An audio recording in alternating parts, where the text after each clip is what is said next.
ಎಲ್ರಿಗೂ ನಮಸ್ಕಾರ. ನಂದು ಪ್ರಪಂಚ ಯೂಟ್ಯೂಬ್ ಚಾನಲ್ಗೆ ಸ್ವಾಗತ.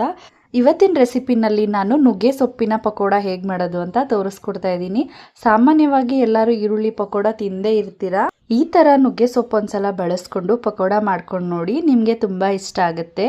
ಇವಾಗ ರೆಸಿಪಿ ನೋಡೋಕ್ಕಿಂತ ಮುಂಚೆ ಯಾರೆಲ್ಲ ನನ್ನ ಚಾನಲ್ನ ಇನ್ನೂ ಸಬ್ಸ್ಕ್ರೈಬ್ ಮಾಡ್ಕೊಂಡಿಲ್ಲ, ಪ್ಲೀಸ್ ಈ ಕೂಡಲೇ ಸಬ್ಸ್ಕ್ರೈಬ್ ಮಾಡಿ.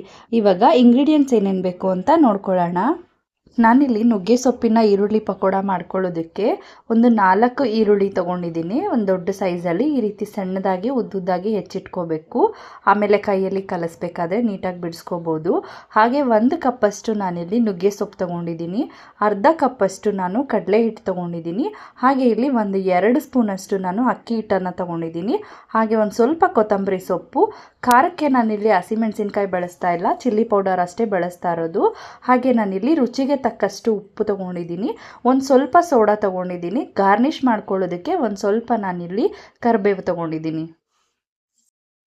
ನಾನಿವಾಗ ಮೊದಲನೇದಾಗಿ ಈರುಳ್ಳಿನ ಈ ರೀತಿ ನೀಟಾಗಿ ಕೈಯಲ್ಲಿ ಕಲಿಸ್ಕೊತೀನಿ. ಈ ರೀತಿ ಬಿಡಿಸ್ಕೊಳ್ಳೋದ್ರಿಂದ ನಮಗೆ ಪಕೋಡ ಚೆನ್ನಾಗಿ ಬರುತ್ತೆ. ಇವಾಗ ನೀಟಾಗಿ ಎಲ್ಲ ಒಂದ್ಸಲ ಕಲಿಸ್ಕೊಳ್ಳೋಣ.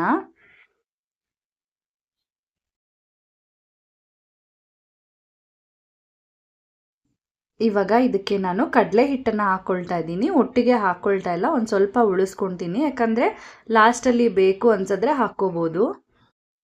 ಜೊತೆಗೆ ಅಕ್ಕಿ ಹಿಟ್ಟು ಹಾಕ್ಕೊಳ್ಳೋಣ. ಆಮೇಲೆ ಬೇಕು ಅಂದರೆ ನೋಡ್ಬಿಟ್ಟು ಹಾಕ್ಕೋಬೋದು. ಹಾಗೆ ನಾನಿಲ್ಲಿ ಚಿಲ್ಲಿ ಪೌಡರ್ ಹಾಕ್ಕೊಳ್ತಾ ಇದ್ದೀನಿ. ರುಚಿಗೆ ತಕ್ಕಷ್ಟು ಉಪ್ಪು ಹಾಕ್ಕೊಳ್ಳೋಣ.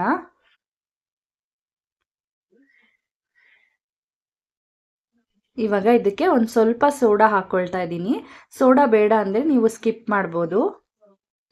ಇವಾಗ ಇದನ್ನ ಒಂದು ರೌಂಡು ನೀರು ಹಾಕ್ದಿರಾನೆ ಮಿಕ್ಸ್ ಮಾಡ್ಕೊಳ್ಳೋಣ.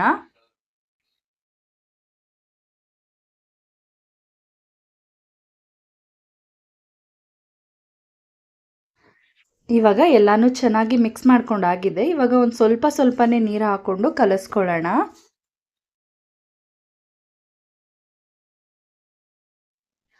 ಇವಾಗ ಕಪ್ಪಲ್ಲಿ ಒಂದು ಸ್ವಲ್ಪ ಹಿಟ್ಟಿತ್ತಲ್ವ, ಅದನ್ನು ಕೂಡ ಹಾಕಿ ಕಲಿಸ್ಕೊಳ್ತಾ ಇದ್ದೀನಿ.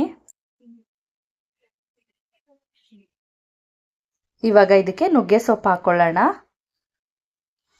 ಎಲ್ಲ ಒಂದು ರೌಂಡ್ ಈ ರೀತಿ ಮಿಕ್ಸ್ ಮಾಡ್ಕೊಳ್ಳೋಣ.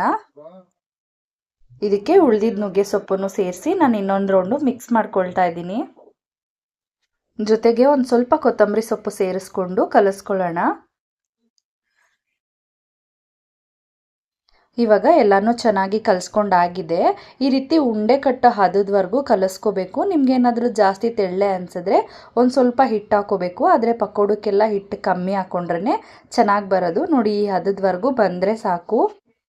ಇವಾಗ ಇದನ್ನು ಎಣ್ಣೆಗೆ ಹಾಕ್ಕೊಳ್ಳೋಣ. ಇಲ್ಲಿ ಒಂದು ಬಾಣಲಿಲಿ ನಾನು ಒಂದು ಸ್ವಲ್ಪ ಎಣ್ಣೆ ಕಾಯಕ್ಕಿಟ್ಟಿದ್ದೀನಿ. ಎಣ್ಣೆ ಇವಾಗ ಚೆನ್ನಾಗಿ ಕಾದಿದೆ. ಇವಾಗ ಈ ರೀತಿ ಕೈಯಲ್ಲೇ ಒಂದು ಸ್ವಲ್ಪ ಪ್ರೆಸ್ ಮಾಡಿ ಇವಾಗ ಪಕೋಡನ ಎಣ್ಣೆಗೆ ಹಾಕ್ಕೊಳ್ಳೋಣ.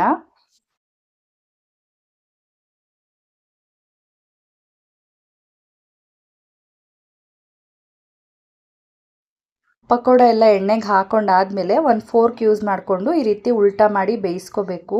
ಪಕೋಡ ಒಂದು ಸ್ವಲ್ಪ ಗೋಲ್ಡನ್ ಬ್ರೌನ್ ಬರೋವರೆಗೂ ಮೀಡಿಯಂ ಫ್ಲೇಮಲ್ಲೇ ಚೆನ್ನಾಗಿ ಬೇಯಿಸ್ಕೊಳ್ಳೋಣ. ಫಸ್ಟ್ ಹಾಕಿರೋ 2 ಪಕೋಡನು ಗೋಲ್ಡನ್ ಬ್ರೌನ್ ಆಗೋವರೆಗೂ ಚೆನ್ನಾಗಿ ಬೆಂದಿದೆ.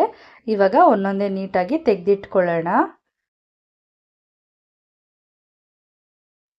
ಚೆನ್ನಾಗಿ ಎಣ್ಣೆ ಎಲ್ಲ ಸೋರಿಸ್ಬಿಟ್ಟು ಒಂದು ಪ್ಲೇಟ್ಗೆ ಟಿಶ್ಯೂ ಪೇಪರ್ ಹಾಕ್ಬಿಟ್ಟು ಹಾಕ್ಕೊಳ್ಳೋಣ.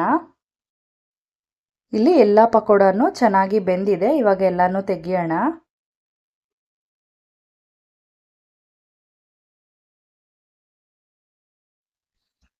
ಟಿಶ್ಯೂ ಪೇಪರ್ ಮೇಲೆ ಹಾಕೊಳ್ಳೋದ್ರಿಂದ ಎಣ್ಣೆ ಎಲ್ಲ ಚೆನ್ನಾಗಿ ಇಳಿದಿರತ್ತೆ.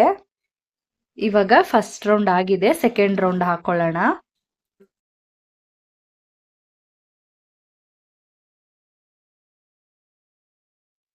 ಸೆಕೆಂಡ್ ರೌಂಡ್ ಕೂಡ ಚೆನ್ನಾಗಿ ಗೋಲ್ಡನ್ ಬ್ರೌನ್ ಆಗೋವರೆಗೂ ಬೆಂದಿದೆ. ಇವಾಗ ಇದನ್ನು ಎಣ್ಣೆಯಿಂದ ತೆಗಿಯೋಣ. ಕೊನೆಯದಾಗಿ ಗಾರ್ನಿಷ್ ಮಾಡ್ಕೊಳ್ಳೋದಕ್ಕೆ ಕರಿಬೇವನ್ನ ಈ ರೀತಿ ಒಂದು ಸ್ವಲ್ಪ ಫ್ರೈ ಮಾಡ್ಕೋಬೇಕು.